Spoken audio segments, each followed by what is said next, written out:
तो कैसे हैं आप लोग? बहुत ज़माने के बाद एक वीडियो लेकर आपके सामने हाजिर हूँ और हो सकता है ये वीडियो इस चैनल की लास्ट वीडियो हो और हो सकता है ना हो। आप नोटिस कर रहे होंगे बहुत कम वीडियोस आ रही हैं मेरे चैनल पर, लगभग ना के बराबर। कई महीने हो गए लास्ट वीडियो आए हुए। तो क्या चल रहा है बैकग्राउंड में और मैं क्या सोच रहा हूँ, ये सब आपके साथ डिस्कस करना चाह रहा था, इसलिए ये वीडियो बना रहा हूँ। तो ये वीडियो ऑफ टॉपिक रहेगी और शायद थोड़ी सी पर्सनल भी हो। आप में से जो भी स्किप करके छोड़ के जाना चाहते हैं अभी चले जाएं।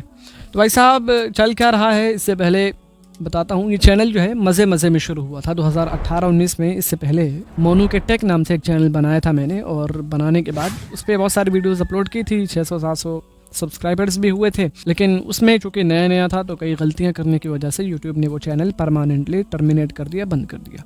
फिर 2020 में अप्रैल के महीने में, ग़ालिबन 20 तारीख अप्रैल को ही, मैंने ये चैनल रैंडम मोनू नाम से लॉन्च किया और इस पे तरीके से, पुराना एक्सपीरियंस साथ में था ही, तरीके से कंटेंट बनाना शुरू किया। इस पे ऑडियो एडिटिंग सीरीज़ बनाई, ट्यूटोरियल्स बनाए। आप लोग फिर से मुझे मिल गए और चलता रहा। लॉकडाउन में बढ़िया टाइम मिला और दबा के कंटेंट बनाया। भाई साहब डेली 12 बजे वीडियो अपलोड हुआ करती थी लॉकडाउन के एक ख़ास हिस्से में। उसके बाद मैं दरस निज़ामी पढ़ने चला गया और जैसे ही मैंने दरस निज़ामी में एडमिशन लिया तब से ये कंसिस्टेंसी टूट गई। वैसे तो लगा था कि अब इसका खेल ख़त्म हो जाएगा, लेकिन मैं इसे घसीटता रहा और अब तक घसीट रहा हूँ, क्योंकि अभी भी मैं दरस निज़ामी में ही हूँ, अभी पढ़ रहा हूँ। अब तक ये चैनल घिसट के चल रहा है। एडिटिंग ट्यूटोरियल्स जैसे तैसे बन रहे हैं। हाल फिलहाल एक अपडेट बताना चलूँ, अभी हाल के कुछ दिनों पहले बैंडलैब ने एक अपडेट रिलीज़ किया। बैंडलैब बहुत बढ़िया सॉफ्टवेयर था जिसमें हम लोग काम कर रहे थे। एक अपडेट आता है जिसमें उन्होंने कहा कि हम इसमें कुछ बग्स फिक्स कर रहे हैं और परफॉर्मेंस इंप्रूव करेंगे। मैंने अपडेट डाउनलोड किया और उसके बाद से समझो बैंडलैब का काम तमाम। नहीं, बैंडलैब चलना बंद नहीं हुआ। बैंडलैब पे अभी भी रिकॉर्डिंग, एडिटिंग, मिक्सिंग, मास्टरिंग हो सकती है, लेकिन बैंडलैब अब स्क्रीन रिकॉर्डर को अपनी वॉइस, अपनी साउंड नहीं दे सकता। उस अपडेट के बाद से मैंने जितनी भी स्क्रीन रिकॉर्डिंग करने की कोशिश की है, सब में यह हुआ कि बैंडलैब के अंदर की आवाज़ सुनाई नहीं दे रही थी। अब जब अंदर की आवाज़ नहीं आएगी तो मैं क्या करूँगा? खैर, ये कोई बहुत बड़ी दिक्कत नहीं थी बैंडलैब का बंद हो जाना, क्योंकि इससे बैंडलैब से पहले भी मैं एनट्रैक पे काम किया करता था। एनट्रैक स्टूडियो एक अरसे दराज तक मैंने यूज़ किया है और उस पर मैंने एक्सपर्टीज़ हासिल की थी। उसके साथ भी हुआ यही कि अपडेट के साथ वो भी थोड़ा भारी हुआ। यूज़र फ्रेंडली है, लेकिन अब वो मल्टी ट्रैक हैंडल नहीं कर सकता, कम से कम मेरे मोबाइल पे। तो उस पर ज़्यादा इफ़ेक्ट्स मैं लोड नहीं कर सकता। जैसे लोड करूँगा लेटेंसी बढ़ जाएगी और खिंच पिच होने लगेगी, तो उसका भी ऑप्शन अभी ख़त्म हो चुका है। अभी उसका इस्तेमाल सिर्फ बेसिक क्लीनिंग के लिए, सिंगल ट्रैक एडिटिंग के लिए या फिर ट्यूनिंग या टाइम फिक्सिंग के लिए करता हूँ मैं, बस। तो एन ट्रैक पे अब मैं जा नहीं सकता, क्यों? जाहिर है मैं मल्टी ट्रैक रिकॉर्डिंग नहीं करूँगा तो फिर क्या ही करूँगा।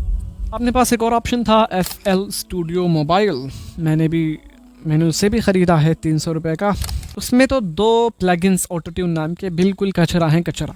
उनके भरोसे कोई काम होने को नहीं, और अगर ऑटोट्यून को हटा भी दिया जाए तब भी वो यूज़र फ्रेंडली नहीं है, पहली बात। दूसरी बात, अभी भी कई सारे फीचर्स मिसिंग हैं, तो उस पर काम करना कॉम्प्लिकेटेड महसूस होता है, मुश्किल महसूस होता है। प्लस लेटेंसी बहुत ज़्यादा आती है, वॉइस क्रैक बहुत ज़्यादा होती है। ये सारी चीज़ें अभी भी FL स्टूडियो के अंदर हैं, इसलिए मुश्किल है। ऑडियो इवोल्यूशन मैंने ख़रीदा तो, लेकिन कभी ख़रीदा ही नहीं। मतलब ये कि 400 रुपये में मैंने प्ले स्टोर से ख़रीदा, लेकिन उस ख़रीदने के अंदर मुझे ऑटो ट्यून भी नहीं मिला और टोन बूस्टर्स के जितने प्लगइन थे वो भी नहीं मिले। तो फिर काहे का ख़रीदना हुआ भाई? तो वो भी जान लीजिए कि एक तरीके से मैं ठगा ही गया। बहरहाल, इस दौरान जब से मैं कंटेंट बना रहा हूँ, मैंने अपने आप को, अपनी स्किल्स को, ख़ास तौर पे ऑडियो एडिटिंग में अपग्रेड किया। अपने सेटअप को अपग्रेड किया, इसमें हेडफोन ऐड किया, अपने सेटअप को अपग्रेड किया। ये स्टैंड जिस पे ये फ़ोन टेका हुआ है वो लिया। तो इतना सब कुछ होने के बाद मैं दोबारा उसी कचरा क्वालिटी पर नहीं लौटना चाहता। मैं चाहता हूँ कि क्वालिटी अपग्रेड हो। तो बैंडलैब ने रास्ता बंद किया। एनट्रैक पे जा नहीं सकते, FL स्टूडियो में जा नहीं सकते। तो जो भी काम की एडिटिंग ऐप्स थी मोबाइल की दुनिया में, वो शायद अब मेरे लिए बेकार है। तो अब भाई साहब हालत कुछ ऐसी है और समझ में नहीं आ रहा कि आगे कंटेंट बनेगा या नहीं बनेगा। आप इस बारे में क्या सोचते हैं? मुझे कंटेंट बनाना चाहिए, नहीं बनाना चाहिए? कैटेगरी चेंज करनी चाहिए? प्लेटफॉर्म चेंज करना चाहिए? चैनल चेंज करना चाहिए? क्या करना चाहिए? आपकी राय मैं कमेंट्स में ज़रूर जानना चाहूँगा। By the way, thank you very much इस वीडियो को यहाँ तक देखने के लिए। Have a great day.